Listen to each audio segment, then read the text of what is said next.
दोस्तों, पृथ्वी से करोड़ों किलोमीटर की दूरी पर मौजूद सूरज हमारे पूरे सौरमंडल को चला रहा है। अगर सूरज नहीं होता तो जीवन की कल्पना नहीं की जा सकती थी।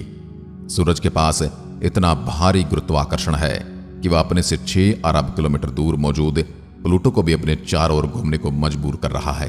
पृथ्वी से देखने पर सूरज हमें बिल्कुल छोटा और एक शांत तारा नजर आता है, लेकिन असल सच्चाई इससे बिल्कुल अलग है। इसलिए वैज्ञानिक सूरज की सच्चाई समझना चाहते हैं। अमेरिकी स्पेस एजेंसी नासा ने सूरज की गर्म दुनिया पर ही एक मिशन भेज दिया, जो कि सूरज के सबसे नजदीक जाने वाला पहला अंतरिक्षयान है। लेकिन दोस्तों, हैरान कर देने वाली बात यह है कि सूरज की डरावनी आवाज भी वैज्ञानिकों ने रिकॉर्ड कर ली। आपने सोचा होगा कि सूरज शांत है, लेकिन अब आप इसकी आवाज को सुनोगे तो दंग रह जाओगे। नासा के वैज्ञानिकों ने करीब सूरज की 6 आवाज को रिकॉर्ड किया है। आखिर सूरज की आवाज को कैसे रिकॉर्ड किया गया, उन आवाज में आखिर क्या सुनाई दिया, और सूरज इतना ज्यादा रहस्यमय क्यों है, सब सवालों के जवाब आज के इस वीडियो में आपको देने वाले हैं। आप देख रहे हैं फ्यूचर साइंस यूट्यूब चैनल। दोस्तों, हमारा सूरज कई प्रकार की गैसों से बना हुआ एक गोला है जो लगातार अंतरिक्ष में भभक रहा है। कहा जाता है कि पिछले 5 अरब सालों से सूरज अंतरिक्ष में जल रहा है।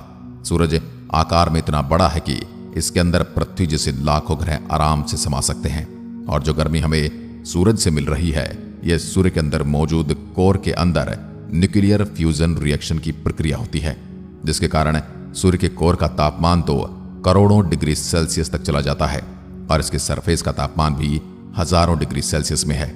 पर यह भी कुछ नहीं है, क्योंकि इसके चारों ओर एक बहुत ही घना जलती हुई गैसों से भरा वातावरण मौजूद है, जिसमें हमेशा बड़े बड़े तूफान चलते रहते हैं। इन तूफानों की रफ्तार और इसमें मौजूद पार्टिकल्स की ऊर्जा इतनी ज्यादा होती है, अगर इसकी चपेट में कोई भी आसपास का ग्रह आ गया तो वह पूरी तरह से बंजर बन जाता है और जलकर राख हो जाता है। बुध और शुक्र ग्रह सूरज के बहुत ज्यादा नजदीक हैं, इसलिए आज वह दोनों ग्रह बंजर हो चुके हैं। मंगल ग्रह की हालात भी शोर तूफान ने ही खराब की थी, क्योंकि मंगल ग्रह के पास पृथ्वी की तरह अपना कोई मैग्नेटिक फील्ड मौजूद नहीं है जो उसे सूर्य पर चलने वाले इन खतरनाक तूफानों से बचा सके।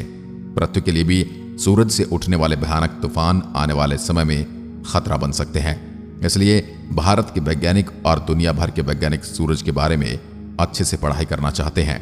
इसलिए तो इसरो के वैज्ञानिकों ने अभी हाल ही में आदित्य L1 मिशन को सूरज की ओर भेजा है, जो करीब 4 महीने के बाद वहां पहुंचने वाला है। वैज्ञानिक लंबे समय से सूर्य और इससे पैदा होने वाले शोर तूफानों का अध्ययन करना चाहते हैं, ताकि हम उन्हें समझकर भविष्य में किसी बड़े शोर तूफान की तबाही से बच सकें। दोस्तों, साल था 2018 का। 12 अगस्त के दिन नासा ने पार्कर सोलर प्रोब नाम का एक अंतरिक्षयान सूरज की ओर रवाना कर दिया, जिसका मुख्य काम सूरज के नजदीक जाकर उस पर चलने वाले भयानक तूफानों और उसके स्ट्रक्चर पर रिसर्च करना है। इसी स्पेसक्राफ्ट में कई कैमरे और आधुनिक उपकरण भी लगाए गए हैं, और जैसे जैसे ये सूर्य के करीब जा रहा है, हमें कई नई चीजें जानने को मिल रही हैं। वैज्ञानिकों को विश्वास भी नहीं हो रहा था कि यह अंतरिक्षयान सूरज के इतना नजदीक भी जा सकता है, क्योंकि आपको पता है ना कि सूरज इतना ज्यादा गर्म है कि अगर लाखों किलोमीटर दूर भी उसके पास चले जाएं तो वह जलाकर राख कर देता है। सूरज की भयानक गर्मी से बचने के लिए इसके अंदर वैज्ञानिकों ने हीट शील्ड लगा डाली, जो इसे गर्म वातावरण में ठंडा रख रही थी। इसने वहां जाते ही कई बड़े बड़े शोर तूफानों को रिकॉर्ड किया, यानी सौर ऊर्जा तूफान कुछ समय पहले तक हम केवल पृथ्वी के पोल पर अरोरा के रूप में देख सकते थे। आज के समय हम सोलर प्रोब की मदद से उन्हें सुन भी सकते हैं, और आज के इस वीडियो में हम आपको सूरज पर चलने वाले तूफानों की 6 ऑडियो सुनाएंगे, जिन्हें सोलर प्रोब ने रिकॉर्ड किया है। साथ ही हम कुछ तस्वीरें भी भेजेंगे जो अभी तक की सूर्य की सबसे करीब की तस्वीरें हैं। तो चलिए सुनते हैं सूर्य की आवाज। रिकॉर्ड की गई ऑडियो क्लिप्स को सुनने से पहले आपको बता दूं कि अंतरिक्ष में किसी तरह की आवाज ट्रेवल नहीं करती, और जो ऑडियो क्लिप्स हैं और मैं आपको सुनाने वाला हूं, वह उस डेटा को प्रयोग करके नासा द्वारा बनाई गई हैं, जो पार्कर सोलर प्रोब के सूर्य के करीब जाने पर गैसों और पार्टिकल्स के दबाव और मैग्नेटिक फील्ड में बदलाव होने से बनाई गई हैं। यह कुछ उसी तरह से बनाई गई है जिसी तरह से हम मैग्नेटिक फील्ड और दबाव में होने वाले परिवर्तन के चलते स्पीकर्स और हेडफोन्स की मदद से आवाजों को सुनते हैं। चलिए आपको सबसे पहले सूरज की पहली ऑडियो सुनाते हैं। अब यह आवाज जो सुन रहे हैं, यह सूरज के वातावरण में पार्कर सोलर प्रोब के एंटर होने के दौरान प्लाज्मा और इलेक्ट्रॉनिक पार्टिकल्स के दबाव में होने वाले परिवर्तन को रिकॉर्ड करके बनाई गई है।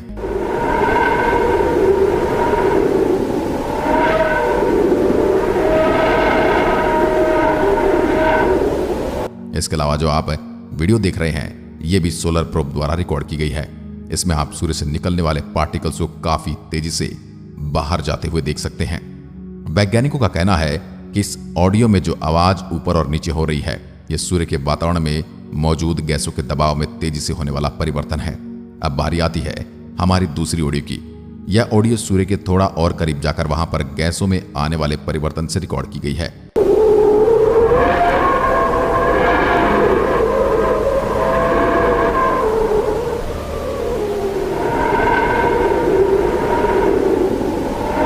और यह भी काफी ज्यादा अजीब और डरावनी आवाज है और कभी तो बहुत ही कम हो जाती है और कभी बहुत ज्यादा बढ़ जाती है रहा हो।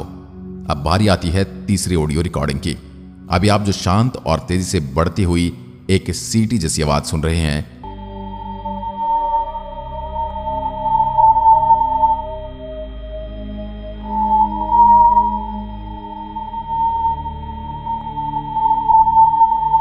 यह सोलर प्रोब द्वारा रिकॉर्ड की गई हाई चार्ज पार्टिकल्स के प्रेशर में होने वाले बदलाव की रिकॉर्डिंग है। यह ऑडियो रिकॉर्डिंग इसलिए भी खास है क्योंकि इसे सूर्य से निकलने वाले एक खास तरह की वेव से रिकॉर्ड किया गया है। इसे लिंगमूर वेव कहा जाता है। इस तरह की वेव काफी ज्यादा हाई फ्रीक्वेंसी पर ट्रेवल करती हैं और जब सोलर प्रोब द्वारा रिकॉर्ड की गई इस डेटा से ऑडियो फाइल्स बनाई गई तो उसमें हमें इस तरह की हाई पिच ऑडियो मिली। चलिए अब चलते हैं अपनी चौथी रिकॉर्डिंग की ओर।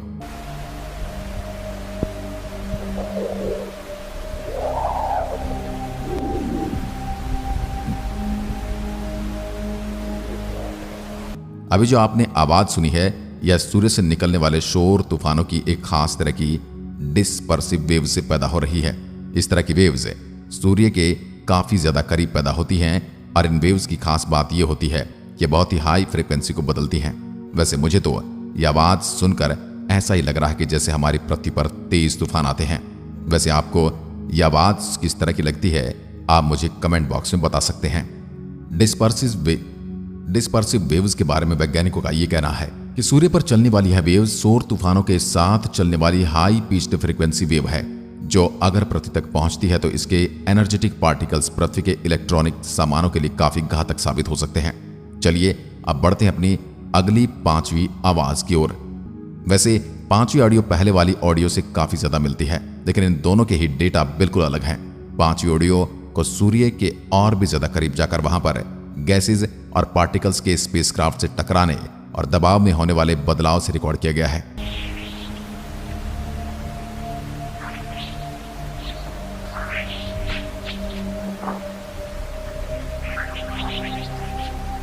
इसके अलावा इस ऑडियो को बनाने में सूर्य के मैग्नेटिक फील्ड में होने वाले बदलाव को भी रिकॉर्ड किया गया है।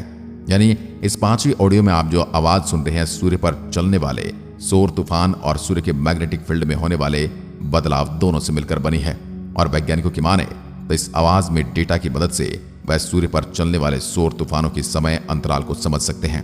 कहने का मतलब है कि भविष्य में हम इस डेटा की मदद से यह प्रेडिक्ट कर पाएंगे कि सूरज पर चलने वाले सौर तूफान कब और कितनी तेजी से आते हैं। चलिए अब आगे बढ़ते हैं छठी और सूर्य की आखिरी ऑडियो रिकॉर्डिंग की ओर। यह ऑडियो रिकॉर्डिंग इसलिए भी खास हो जाती है क्योंकि यह पहली ऐसी रिकॉर्डिंग है जो सूर्य पर चलने वाले सौर तूफानों या फिर मैग्नेटिक फील्ड डेटा से रिकॉर्ड नहीं की गई है, बल्कि ऑडियो रिकॉर्डिंग छोटे छोटे मेटेरॉइड्स यानी पत्थरों की है जो सूर्य के स्ट्रॉन्ग ग्रेविटी से बंधे हैं और सोलर प्रोब के करीब 70,000 किलोमीटर से सूर्य की ओर बढ़ने के कारण लगातार इससे टकरा रहे हैं।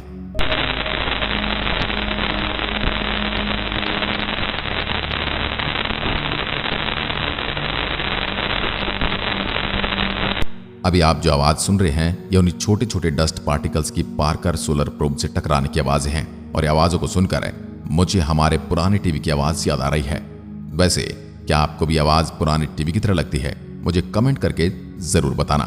वैसे वैज्ञानिकों की माने तो जितनी रफ्तार से है सभी डस्ट पार्टिकल सोलर प्रोब से टकरा रहे हैं। ऐसे में अगर कोई दूसरा स्पेसक्राफ्ट होता तो अभी तक खराब हो चुका होता, पर पार्कर सोलर प्रोब को खास तरह की कंडीशन में रहने के लिए बनाया गया है। इसलिए लगातार इन पार्टिकल्स के टकराव के बावजूद अपनी डेस्टिनेशन की ओर बढ़ रहा है और जल्दी यह सूर्य के और भी ज्यादा करीब पहुंच जाएगा और उसके बाद हमें और भी कई तरह की आवाजें और सूर्य के सबसे करीब की तस्वीरें देखने को मिलेंगी। वैसे मैं जानना चाहूंगा कि आपको आज की वीडियो कैसी लगी और सूर्य पर चलने वाले तूफानों की इन आवाजों में आपकी सबसे पसंदीदा आवाज कौन सी थी। आज की वीडियो में बस इतना ही। धन्यवाद।